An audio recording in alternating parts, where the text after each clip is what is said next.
दक्ष प्रजापति की कई पुत्रियां थीं। सभी पुत्रियां गुणवती थीं। फिर भी दक्ष के मन में संतोष नहीं था। वे चाहते थे उनके घर में एक ऐसी पुत्री का जन्म हो जो सर्वशक्ति संपन्न हो एवं सर्व विजयनी हो, जिसके कारण दक्ष एक ऐसी ही पुत्री के लिए तप करने लगे। तप करते करते अधिक दिन बीत गए तो भगवती आद्या ने प्रकट होकर कहा, मैं तुम्हारे तप से प्रसन्न हूँ। तुम किस कारण वश तप कर रहे हो?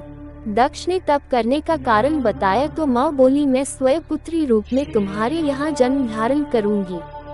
मेरा नाम होगा सती। मैं सती के रूप में जन्म लेकर अपनी लीलाओं का विस्तार करूंगी। फलतः भगवती आद्या ने सती रूप में दक्ष के यहाँ जन्म लिया। सती दक्ष की सभी पुत्रियों में सबसे अलौकिक थी। सती ने बाल्य अवस्था में ही कई ऐसे अलौकिक आश्चर्यचलित करने वाले कार्य कर दिखाए थे जिन्हें देखकर स्वयं दक्ष को भी विस्मयता होती रहती थी। जब सती विवाह योग्य हो गई तो दक्ष को उनके लिए वर की चिंता होने लगी। उन्होंने ब्रह्मा जी से इस विषय में परामर्श किया। ब्रह्मा जी ने कहा, सती आद्या का अवतार है। आद्या आदि शक्ति और शिव आदि पुरुष हैं। अतः सती के विवाह के लिए शिव ही योग्य और उचित वर हैं। दक्ष ने ब्रह्मा जी की बात मानकर सती का विवाह भगवान शिव के साथ कर दिया। सती कैलाश में जाकर भगवान शिव के साथ रहने लगी। भगवान शिव के दक्ष के दामाद थे, किंतु एक ऐसी घटना घटित हो गई जिसके कारण दक्ष के हृदय में भगवान शिव के प्रति बैर और विरोध भाव पैदा हो गया। एक बार देवलोक में ब्रह्मा ने धर्म के निरूपण के लिए एक सभा का आयोजन किया था। सभी बड़े बड़े देवता सभा में एकत्र हो गए थे। भगवान शिव भी इस सभा में बैठे थे। सभा मंडल में दक्ष का आगमन हुआ। दक्ष के आगमन पर सभी देवता उठकर खड़े हो गए, पर भगवान शिव खड़े नहीं हुए। उन्होंने दक्ष को प्रणाम भी नहीं किया। फलतः दक्ष ने अपमान का अनुभव किया। केवल यही नहीं, उनके हृदय में भगवान शिव के प्रति ईर्ष्या की आग जल उठी। वे उनसे बदला लेने के लिए समय और अवसर की प्रतीक्षा करने लगे। एक बार सती और शिव कैलाश पर्वत पर बैठे हुए परस्पर वार्तालाप कर रहे थे। उसी समय आकाश मार्ग से कई विमान कनखल की ओर जाते हुए दिखाई पड़े। सती ने उन विमानों को देखकर भगवान शिव से पूछा, प्रभु, ये सभी विमान किसके हैं और कहाँ जा रहे हैं? भगवान शक्र ने उत्तर दिया, आपके पिता ने बहुत बड़े यज्ञ का आयोजन किया है। समस्त देवता और देवांगनाएं इन विमानों में बैठकर उसी यज्ञ में सम्मिलित होने के लिए जा रहे हैं।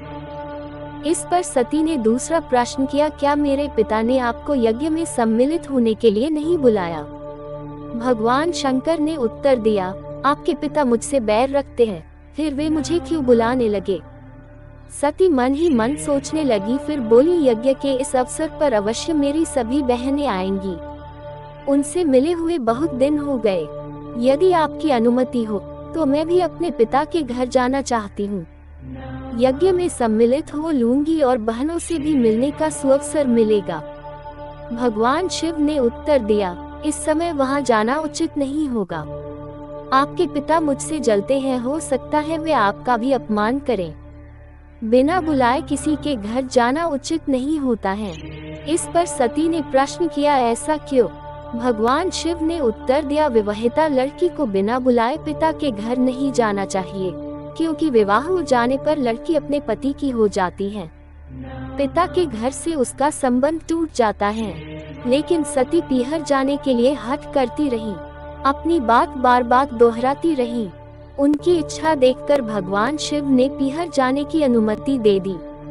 उनके साथ अपना एक गण भी साथ में भेज दिया। उस गण का नाम वीरभद्र था। सती वीरभद्र के साथ अपने पिता के घर गईं। घर में सती से किसी ने भी प्रेम पूर्वक वार्तालाप नहीं किया। दक्ष ने उन्हें देखकर कहा, तुम क्या यहाँ मेरा अपमान कराने आए हो? अपनी बहनों को तो देखो, वे किस प्रकार भांति भांति के अलंकारों और सुंदर वस्त्रों से सुसज्जित हैं। तुम्हारे शरीर पर मात्र बाघंबर हैं। तुम्हारा पति श्मशानवासी और भूतों का नायक है। वह तुम्हें बाघंबर छोड़कर और पहना ही क्या सकता है? दक्ष के कथन से सती के हृदय में पश्चाताप का सागर उमड़ पड़ा। वे सोचने लगी, उन्होंने यहाँ आकर अच्छा नहीं किया। भगवान ठीक ही कह रहे थे, बिना बुलाए पिता के घर भी नहीं जाना चाहिए। पर अब क्या हो सकता है, अब तो आ ही गई हूँ। पिता के कटु और अपमानजनक शब्द सुनकर भी सती मौन रही। वे उस यज्ञ मंडल में गईं जहाँ सभी देवता और ऋषि मुनि बैठे थे तथा यज्ञ कुंड में धू धू करती जलती हुई अग्नि में आहुतियां डाली जा रही थी। सती ने यज्ञ मंडप में सभी देवताओं के तो भाग देखे, किंतु भगवान शिव का भाग नहीं देखा। वे भगवान शिव का भाग न देखकर अपने पिता से बोली, पितृश्रेष्ठ यज्ञ में तो सबके भाग दिखाई पड़ रहे हैं, किंतु कैलाशपति का भाग नहीं है। आपने उनका भाग क्यों नहीं रखा? दक्ष ने गर्व से उत्तर दिया, मैं तुम्हारे पति शिव को देवता नहीं समझता। वह तो भूतों का स्वामी, नग्न रहने वाला और हड्डियों की माला धारण करने वाला है। वह देवताओं की पंक्ति में बैठने योग्य नहीं है। उसे कौन भाग देगा? सती के नेत्र लाल हो उठे, उनकी भौहें कुटिल हो गईं। उनका मुखमंडल प्रलय के सूर्य की भांति तेजोदीप्त हो उठा। उन्होंने पीड़ा से तिलमिलाते हुए कहा, ओ मैं इन शब्दों को कैसे सुन रही हूँ, मुझे धिक्कार है।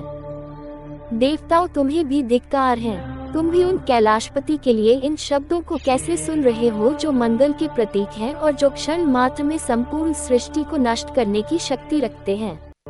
वे मेरे स्वामी हैं। नारी के लिए उसका पति ही स्वर्ग होता है।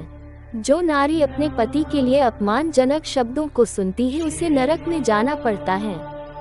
पृथ्वी सुनो, आकाश सुनो और देवताओं तुम भी सुनो, मेरे पिता ने मेरे स्वामी का अपमान किया है। मैं अब एक क्षण भी जीवित रहना नहीं चाहती।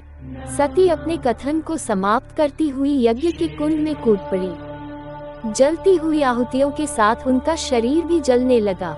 यज्ञ मंडप में खलबली पैदा हो गई, हाहाकार मच गया। देवता उठकर खड़े हो गए। वीरभद्र क्रोध से कांप उठे। वे उछल उछल कर यज्ञ का विध्वंस करने लगे। यज्ञ मंडप में भगदड़ मच गई। देवता और ऋषि मुनि भाग खड़े हुए। वीरभद्र ने देखते ही देखते दक्ष का मस्तक काटकर फेंक दिया। समाचार भगवान शिव के कानों में भी पड़ा। वे प्रचंड आंधी की भांति कनखल जा पहुँचे।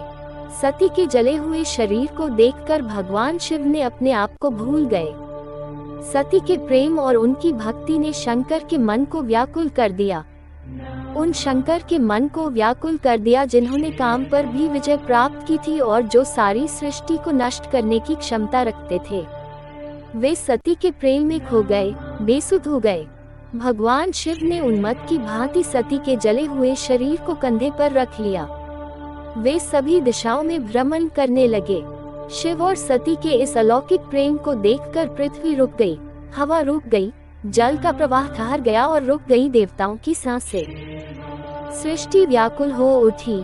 सृष्टि के प्राणी पुकारने लगे, पाहि माम। भयानक संकट उपस्थित देखकर सृष्टि के पालक भगवान विष्णु आगे बढ़े। वे भगवान शिव की बेसुधी में अपने चक्र से सती के एक एक अंग को काट काट कर गिराने लगे। धरती पर 51 स्थानों में सती के अंग कट कट कर गिरे। जब सती के सारे अंग कट कर गिर गए तो भगवान शिव पुनः अपने आप में आए। जब वे अपने आप में आए तो पुनः सृष्टि के सारे कार्य चलने लगे। धरती पर जिन 51 स्थानों में सती के अंग कट कट कर गिरे थे, वे ही स्थान आज शक्ति के पीठ स्थान माने जाते हैं। आज भी उन स्थानों में सती का पूजन होता है, उपासना होती है।